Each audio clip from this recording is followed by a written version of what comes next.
ओम शांति।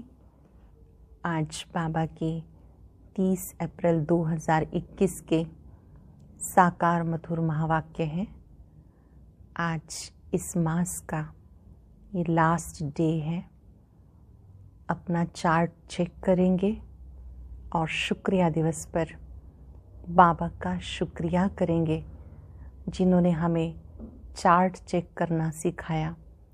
स्वयं परिवर्तन करने की बहुत सुंदर विधि सिखाई।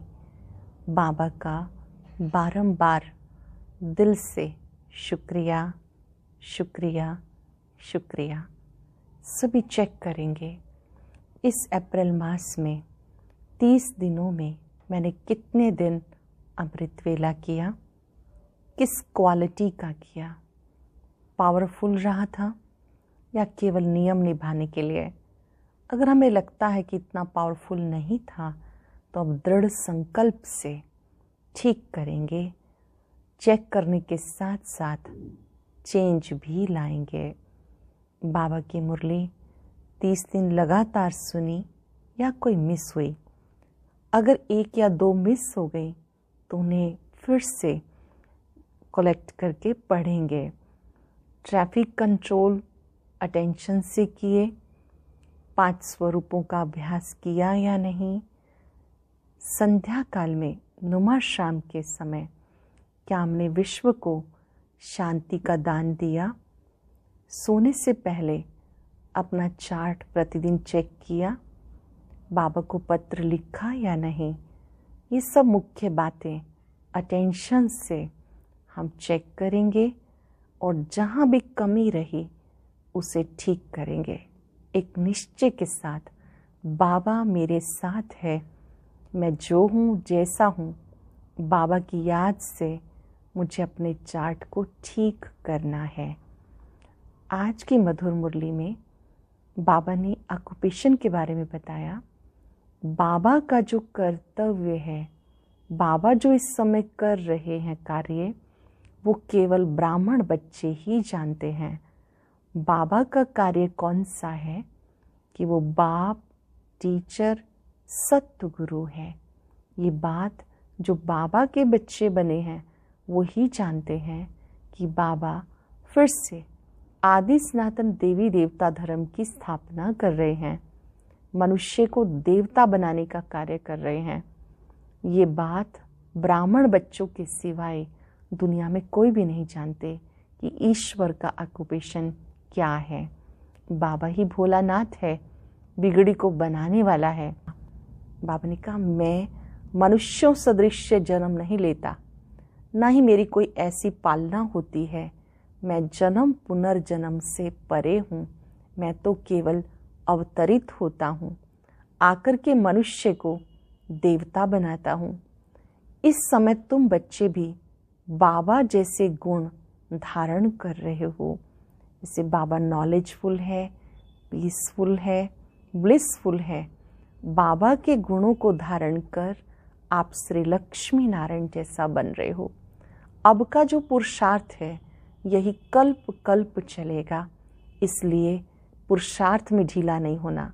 अंदर जो भी भूत हैं उन्हें भगाना है। काम का भूत, क्रोध का भूत, लोभ का भूत, देह अभिमान से बाबा कहते सभी भूत आते हैं। अब इन पर विजयी बनना है। पवित्रता की प्रतिज्ञा करके सतयुग की बादशाही लेनी है। बहुत सुंदर बात आज बाबा ने वरदान में समझाई। एक की लगन में मगन रहना है, एक भरोसा, एक पर पक्का निश्चय होगा। एक की लगन में मगन रहेंगे, कर्तव्य की लगन में रहेंगे तो आप निर्विघ्न बन जाएंगे। फिर बाबा के सिवाय कुछ भी दिखाई नहीं देगा, जैसे कि संसार में और कुछ है ही नहीं सिवाय बाबा के। ऐसी अवस्था से ही आप निर्विघ्न बन जाएंगे। आपकी चढ़ती कला होगी। सरल शब्दों में हमें एक की लगन से, एक भरोसे में रह करके, निश्चय बुद्धि बन करके निवारण स्वरूप बनना है। साथ साथ अशरीरी स्थिति का अभ्यास करना है। इस अभ्यास से ही हम निर्विकारी बन जाएंगे। आज पूरा दिन एक की लगन में खो जाना है। और निर्विघ्न बनकर रहना है। अब सुनते हैं मुरली विस्तार से। बाबा कहते, मीठे बच्चे, तुम बाप द्वारा सम्मुख पढ़ रहे हो। तुम्हें सत्युगी बादशाही के लायक बनने के लिए पावन जरूर बनना है। बाप द्वारा सम्मुख पढ़ रहे हो। संगम युग पे बाबा खुद आते हैं हम सबको पढ़ाने के लिए। तुम्हें सत्युगी बादशाही का लायक बनने के लिए पावन जरूर बनना है। क्वेश्चन है, बाप के किस ऑक्यूपेशन को तुम बच्चे जानते हो? बाबा का कौन सा ऐसा कार्य है जिसे आप बच्चे जानते हो? कौन सा कार्य है? सुनेंगे। तुम जानते हो हमारा बाप भी है, टीचर भी है, सतगुरु भी है। बाबा हमारा पिता, शिक्षक, सतगुरु है। बाप कल्प कल्प के संगम पर आते हैं पुरानी दुनिया को नया बनाने, एक आदि सनातन धर्म की स्थापना करने। बाप भी हम बच्चों को मनुष्य से देवता बनाने के लिए पढ़ा रहे हैं। ये ऑक्यूपेशन हम बच्चों के सिवाय कोई भी नहीं जानता है। बाबा फिर से आदि सनातन देवी देवता धर्म स्थापन कर रहे हैं, मनुष्य को देवता बना रहे हैं। ये बात बच्चों के सिवाय कोई भी नहीं जानता।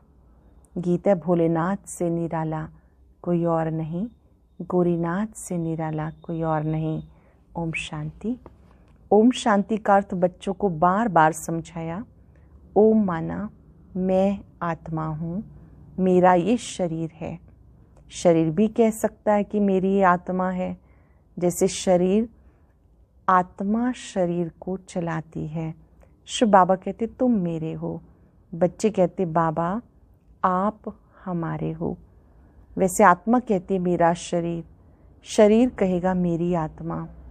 अभी आत्मा जानती है मैं अविनाशी हूँ। आत्मा बिगर शरीर कुछ कर ना सके। शरीर तो है, कहते मेरी आत्मा को तकलीफ नहीं देना। मेरी आत्मा पाप आत्मा है व मेरी आत्मा पुण्य आत्मा है। तुम जानते हो मेरी आत्मा सतयुग में पुण्य आत्मा थी। आत्मा खुद भी कहेगी मैं सतयुग में सतो प्रधान अथवा सच्चा सोना थी। सतयुग में मैं आत्मा सतो प्रधान थी, सच्चा सोना थी। सोना है नहीं, एक मिसाल दिया जाता। हमारी आत्मा पवित्र थी, गोल्डन एज थी। आत्मा सतयुग में प्योर थी, गोल्डन एज थी। अभी तो कहते इम्प्योर हूँ। दुनिया वाले ये नहीं जानते। तुमको तो श्रीमत मिलती है। जानते हो हमारी आत्मा सतो प्रधान थी और अब सतो प्रधान से तमो प्रधान बन गई। हर चीज़ ऐसे होती है। बाल, युवा, वृद्ध, हर चीज़ नए से पुरानी जरूर होती है।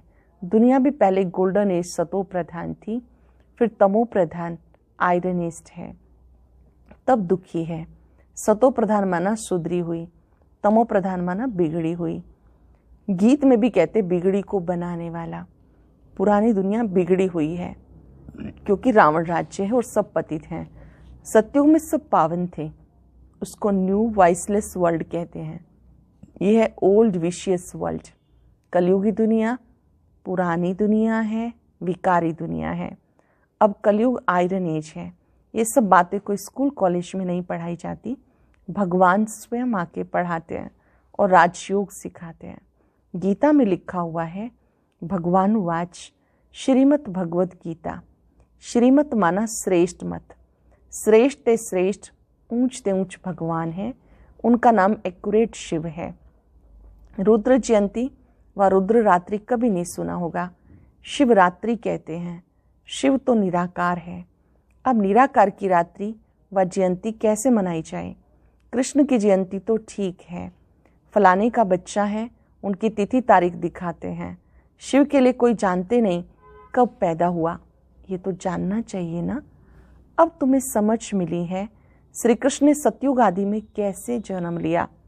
तुम कहेंगे उनको तो 5-4 वर्ष हुए। वह भी कहते क्राइस्ट से 3000 वर्ष पहले भारत पैराडाइज था। इस्लामियों के आगे चंद्रवंशी, उनके आगे सूर्यवंशी थे। शास्त्रों में सतयुग को लाखों वर्ष दे दिए। गीता है मुख्य। गीता से ही देवी देवता धर्म स्थापन हुआ। वह सतयुग त्रेता तक चला, अर्थात गीता शास्त्र से आदि सनातन देवी देवता धर्म की स्थापना परम पिता परमात्मा ने की। गीता शास्त्र से आदि सनातन देवी देवता धर्म की स्थापना स्वयं परमात्मा ने की। फिर तो आधा कल्प ना कोई शास्त्र हुआ, ना कोई धर्म संस्थापक ने धर्म स्थापन किया, ना तो सतयुग त्रेता में उसकी आवश्यकता ही नहीं थी। द्वापर से भक्ति मार्ग शुरू हुआ। बाप ने आकर ब्राह्मणों को देवता क्षत्रिय बनाया। गोया बाप 3 धर्म स्थापन करते हैं। यह है लीप धर्म। इनकी आयु थोड़ी रहती है। ये जो संगम युग है वो छोटा सा युग है। तो सर्वशास्त्र शिरोमणि गीता भगवान ने गाई है। बाप पुनर्जन्म में नहीं आते, जन्म है, परंतु बाबा कहते हैं मैं गर्भ में नहीं आता हूँ, मेरी पालना नहीं होती है। ध्यान से समझेंगे इस चीज को। परम पिता परमात्मा का अवतरण होता है, उनका दिव्य अलौकिक जन्म कहा जाता है। बाबा कहते हैं मेरा मनुष्यों सदृश जन्म और पालना नहीं होती है।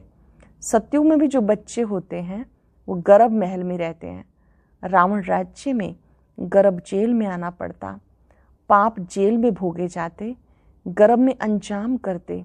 हम पाप नहीं करेंगे, परंतु यह पाप आत्माओं की दुनिया। बाहर निकलने से वे पाप करने लग पड़ते। वहाँ की वहाँ रही। यहाँ भी बहुत प्रतिज्ञा करते, हम पाप नहीं करेंगे, 1-2 पे काम कटारी नहीं चलाएंगे, क्योंकि ये विकार आदि मध्यंत दुख देता है। सतयुग में विष है नहीं, तो मनुष्य आदि मध्यंत 21 जन्म दुख भोगते नहीं, क्योंकि राम राज्य है। वहाँ विष ही नहीं, विकार ही नहीं, उसको कहते हैं राम राज्य। उसकी स्थापना अब बाप फिर से कर रहे हैं। संगम पर स्थापना होगी ना। जो भी धर्म स्थापन करने आते हैं उनको कोई पाप भी नहीं करना है। आधा समय है पुण्य आत्मा, आधा समय के बाद पाप आत्मा बनते हैं। तुम सतयुग त्रेता में पुण्य आत्मा रहते हो, फिर पाप आत्मा बनते हो। सतो प्रधान आत्मा जब ऊपर से आती है तो वो सजाएं खा नहीं सकती। आत्मा जब मूल वतन से आती है तो सतो प्रधान होती है, उस समय वो कोई सजाएं नहीं खा सकती। क्राइस्ट की आत्मा धर्म स्थापन करने आई, उनको कोई सजा मिल ना सके। कहते क्राइस्ट को क्रॉस पे चढ़ाया गया, परंतु उनकी आत्मा ने कोई विकर्म आदि किया ही नहीं। वह जिसके शरीर में प्रवेश करते हैं उनको दुख होता है, वो सहन करते हैं। जैसे इसमें बाबा आते हैं, वो तो है ही सतो प्रधान। कोई भी दुख तकलीफ इनकी आत्मा को होता है। कोई भी दुख तकलीफ होता है तो ब्रह्मा की आत्मा को होता है। शिव बाबा तो सुख दुख से परे है, शिव बाबा को नहीं होता। वो तो सदा सुख शांति में रहते हैं, एवर सतो प्रधान है। परंतु आते तो इस पुराने शरीर में है ना। वैसे क्राइस्ट की आत्मा ने जिसमें प्रवेश किया उस शरीर को दुख हो सकता है। क्राइस्ट की आत्मा दुख नहीं भोग सकती, क्योंकि सतो रजो तमो में आती है। नई नई आत्माएं भी तो है ना, उनको पहले जरूर सुख भोगना पड़े, दुख भोग नहीं सकती। ला नहीं कहता। मूल वतन से कोई आत्मा आती है, पहले वो सुख भोगती है, बाद में धीरे धीरे उसे दुख मिलता है। आते ही दुख भोग ना सके, ला नहीं कहता। इसमें बाबा बैठे हैं, कोई भी तकलीफ इनको होती है, ना कि शिव बाबा को। चित्र बनाएंगे ब्रह्मा बाबा की भ्रिकुटी में ज्योति बिंदु शिव बाबा चमक रहे हैं, वो हमसे बात कर रहे हैं। बाबा ही बच्चों को पढ़ाते हैं। कोई भी दुख तकलीफ होता है तो ब्रह्मा को होता है। निराकार शिव बाबा तो इनसे परे है। ये बातें तुम जानते हो और किसी को पता नहीं। ये सब राज अब बाबा बैठ समझाते। इस सहज राजयोग से स्थापना हुई थी, फिर भक्ति मार्ग में यही बातें गाई जाती। इस संगम पर जो कुछ होता है वो फिर गाया जाता है। जो कुछ संगम पर होता है फिर गाया जाता। भक्ति मार्ग शुरू होता तो फिर शिव बाबा की पूजा होती है। पहले पहले भक्ति कौन करता है? वही लक्ष्मी नारायण जब राज्य करते थे तो पूज्य थे, फिर वाम मार्ग में आ जाते तो पूज्य से पुजारी बन जाते हैं। वाम मार्ग अर्थात विकारी मार्ग द्वापर से शुरू हुआ तो पूज्य से पुजारी बन गए। बाबा समझाते तुम बच्चों को पहले पहले बुद्धि में आना चाहिए, निराकार परमात्मा इस द्वारा हमें पढ़ाते हैं। हमें पढ़ाने वाला कौन? निराकार परमात्मा ब्रह्मा तन द्वारा हमें पढ़ाते हैं। ऐसी और कोई जगह सारे वर्ल्ड में हो ना सके जहाँ ऐसे समझाते हों। बाबा ही आकर भारत को फिर से स्वर्ग का वर्षा देते हैं। रावण द्वारा हम पतित बने, फिर परमात्मा आकर पावन बनाए, पावन दुनिया का मालिक बनाते हैं। बाबा आते हैं, पावन दुनिया का मालिक बनाते, वही ज्ञान सागर पतित पावन है। ये निराकार शिव बाबा हमें पढ़ा रहे हैं। सब तो इकट्ठा नहीं पढ़ सकते, सम्मुख तुम थोड़े बैठे हो, बाकी सब बच्चे जानते हैं। अभी शिव बाबा ब्रह्मा तन में बैठ सृष्टि के आदि मध्यांत की नॉलेज सुनाते हैं। वह मुरली लिखत द्वारा आएगी और सत्संगों में ऐसे थोड़े समझेंगे। आजकल टेप मशीन भी निकली है, इसलिए भरकर भेज देते हैं। वो कहेंगे फलाने नाम वाला गुरु सुनाते हैं। बुद्धि में मनुष्य ही रहता है, यहाँ तो वो बात नहीं है। ये तो निराकार बाप नॉलेजफुल है। पहले समय की बात बाबा कर रहे हैं। बाबा जो सुनाते थे उस टाइम नई नई चली थी टेप मशीन, टेप रिकॉर्ड आदि, रिकॉर्डिंग भेज दी जाती थी। अभी तो बहुत सारे एडवांस सिस्टम और हो गए। बाबा जो सुनाते वो एज इट इज हम सुन पाते हैं। बाबा ने कहा बाकी स्थानों पे कोई ना कोई गुरु बुद्धि में रहता है, यहाँ तो वो बात है नहीं। ये तो निराकार बाप नॉलेजफुल है। मनुष्य को नॉलेजफुल नहीं कहा जाता। निराकार बाप ज्ञान सागर है, मनुष्य को नॉलेजफुल नहीं कहा जाता। गाते God father is knowledgeful, peaceful, blissful, तो उनका वर्षा भी चाहिए ना। वो ज्ञान सागर है, शांति का सागर है, आनंद का सागर है, तो उनका वर्षा भी चाहिए। उनको जो गुण है वो बच्चों को मिलने चाहिए, अभी मिल रहे हैं। गुणों को धारण कर हम ऐसे लक्ष्मी नारायण बन रहे हैं। दिव्य गुणों को धारण कर हम ऐसा बन रहे हैं। सब तो राजा रानी नहीं बनेंगे। गाया जाता राजा रानी वजीर, वहाँ वजीर भी नहीं रहता। महाराजा महारानी में पावर रहती है। जब विकारी बनते हैं तब वजीर आदि होते हैं। सतयुग त्रेता में तो बहुत पावर रहती है। महाराजा महारानी हर निर्णय स्वयं करते हैं। बाद में वजीर की आवश्यकता होती है। आगे मिनिस्टर आदि भी नहीं थे, वहाँ तो एक राजा रानी का राज्य चलता था। उनको वजीर की क्या दरकार, राय लेने की दरकार नहीं, जबकि खुद मालिक हैं। ये है हिस्ट्री ज्योग्राफी। परंतु पहले पहले उठते बैठते ये बुद्धि में आना चाहिए कि हमें बाबा पढ़ाते हैं, योग सिखाते हैं। बाबा स्वयं हमें पढ़ाते हैं, योग सिखाते हैं। याद की यात्रा पे रहना है। अब नाटक पूरा होता है। हम बिल्कुल पतित बन गए क्योंकि विकार में जाते हैं, इसलिए पाप आत्मा कहा जाता है। सत्युग में पाप आत्मा नहीं होते हैं, वहाँ पुण्य आत्माएं। वो है प्रारब्ध जिसके लिए तुम अभी पुरुषार्थ कर रहे हो। तुम्हारी है याद की यात्रा, जिसे भारत का योग कहते हैं। यह याद की यात्रा जिसे भारत का योग कहते, परंतु अर्थ नहीं समझते। योग अर्थात याद, जिससे विकर्म विनाश होते हैं। फिर ये शरीर छोड़ घर चले जाएंगे, उसको स्वीट होम कहा जाता। आत्मा कहती हम उस शांति धाम की रहवासी हैं, हम वहाँ के रहने वाले, यहाँ आए हैं पार्ट बचाने। अशरीरी आए थे, अशरीरी जाना है। सोचो हम किस फॉर्म में आए थे। छोटा सा बिंदु आत्मा, बहुत ही छोटा सा सूक्ष्म सितारा, वहाँ से यहाँ पार्ट बचाने। ये भी समझाया माया 5 विकारों को कहा जाता। ये 5 भूत हैं। काम का भूत, क्रोध का भूत, लोभ का भूत। नंबर 1 है देह अभिमान का भूत, जिससे सारे भूत पैदा होते हैं। बाबा समझाते सत्युग में विकार होते नहीं, उसे निर्विकारी दुनिया कहा जाता। विकारी दुनिया को निर्विकारी बनाना ये बाप का ही काम है।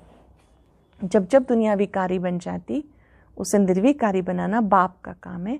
उन्हें सर्वशक्तिवान, ज्ञान का सागर, पतित पावन कहा जाता है। इस समय सब भ्रष्टाचार से पैदा होते। सत्युग में है निर्विकारी दुनिया। अब तुम जानते हो परम पिता परमात्मा हमारा बाप, टीचर, सतगुरु है। ये बाबा ने खुद परिचय दिया मैं तुम्हारा बाप हूँ, मैंने शरीर में प्रवेश किया है। परम पिता परमात्मा ब्रह्मा द्वारा स्थापना करते हैं। किसकी करते हैं? पहले पहले ब्राह्मणों की। अब तुम ब्राह्मण पढ़कर देवी देवता बनते हो। जो ब्राह्मण है वो पढ़ाई पढ़ते हैं, देवी देवता बनते हैं। मैं आकर तुम्हें शूद्र से ब्राह्मण बनाता हूँ। बाबा कहते मैं आता हूँ कल्प के संगम पर। कल्प 5,000 वर्ष का है। ये सृष्टि चक्र तो फिरता रहता है। मैं आता हूँ पुरानी दुनिया को नया बनाने के लिए। पुराने अनेक अधर्मों का विनाश कराएं। आदि सनातन देवी देवता धर्म की स्थापना कर रहा हूँ। बच्चों को पढ़ाता हूँ, फिर तुम पढ़कर 21 जन्म के लिए मनुष्य से देवता बन जाते हो। बाबा जो पढ़ाई पढ़ाते हैं इसे पढ़कर मनुष्य से देवी देवता बन जाते हो। देवताएं तो सूर्यवंशी, चंद्रवंशी प्रजा सब हैं। बाकी पुरुषार्थ अनुसार ऊंच पद पाएंगे। अब जो जितना पुरुषार्थ करेंगे वही कल्प कल्प चलेगा। अब जो पुरुषार्थ करेंगे वही कल्प कल्प चलेगा। समझते कल्प कल्प ऐसा पुरुषार्थ करते हैं, ऐसा ही पद जाकर पाएंगे। ये तुम बच्चों की बुद्धि में है कि हमें निराकार भगवान पढ़ाते हैं। उन्हें याद करने से विक्रम विनाश होंगे। बिगर याद के विक्रम विनाश नहीं हो सकते। याद करेंगे तो विक्रम विनाश होंगे। बाबा को याद किए बिना विक्रम विनाश नहीं हो सकते। मनुष्यों को ये भी पता नहीं हम कितने जन्म लेते हैं। शास्त्रों में कोई ने गपोड़ा लगा दिया 84 लाख जन्म। अब तुम जानते हो 84 जन्म है, ये अंत का जन्म है। फिर हमें स्वर्ग में जाना है। ये अंत का जन्म है 84वां। फिर हमें पहले घर जाना है, फिर सतयुग में आना है। पहले मूल वतन में जाकर फिर स्वर्ग में आएंगे। अच्छा, मीठे मीठे सिक्के लदे बच्चों प्रति माता पिता बाप दादा का याद प्यार गुड मॉर्निंग। रूहानी बाप की रूहानी बच्चों को नमस्ते। रूहानी बच्चों की रूहानी बाप दादा को याद प्यार नमस्ते गुड मॉर्निंग। शुक्रिया बाबा, शुक्रिया। धारणा के लिए सार कुछ सेकंड मन में याद करें।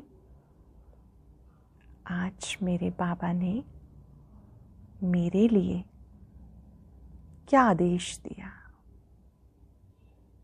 क्या याद कराया। पहली पॉइंट, बाबा से जो पवित्र बनने की प्रतिज्ञा की है उस पर पक्का रहना है। काम क्रोध आदि भूतों पे विजय अवश्य प्राप्त करनी है। काम क्रोध आदि पर विजय अवश्य प्राप्त करनी है। चलते फिरते हर कार्य करते पढ़ाने वाले बाप को याद रखना है। हर कर्म करते भी पढ़ाने वाले बाबा को याद रखना है। नाटक पूरा हो रहा है, इस अंतिम जन्म में पवित्र जरूर बनना है। अब ये नाटक पूरा हो रहा है, फिर से सतयुगी दुनिया आएगी, इसलिए पवित्र जरूर बनना है।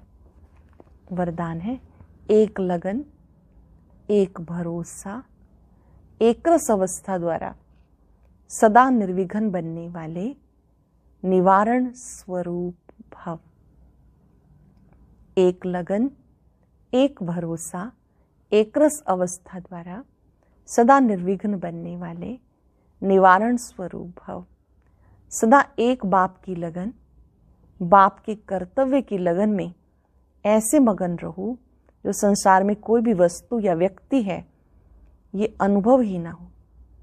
बाबा ने कहा एक के लगन में ऐसे मगन हो जाओ कि संसार में कोई व्यक्ति है, कोई वस्तु है, ये अनुभव ही ना हो। ऐसे एक लगन, एक भरोसे में, एक रस अवस्था में रहने वाले बच्चे सदा निर्विघ्न बन चढ़ती कला का अनुभव करते हैं। जो एक की लगन में मगन है, एक की याद में खोए रहते हैं, ऐसे बच्चे सदा निर्विघ्न बन चढ़ती कला का अनुभव करते हैं। वो कारण को निवारण में परिवर्तन कर निवारण स्वरूप बन जाते हैं। कारण को देख कमजोर नहीं बनते, निवारण स्वरूप बन जाते हैं। किसी भी कारण को देखकर कमजोर नहीं बनते, निवारण स्वरूप बन जाते हैं। सरल शब्दों में एक के प्रति प्यार, लगन सब विघ्नों को समाप्त कर देता है, निवारण स्वरूप बना देता है। स्लोगन है अशरीरी बनना वायरलेस सेट है, वाइसलेस बनना वायरलेस सेट की सेटिंग है। अशरीरी बनना ये वायरलेस सेट है। वाइसलेस बन जाना, निर्विकारी बन जाना वायरलेस की सेटिंग है।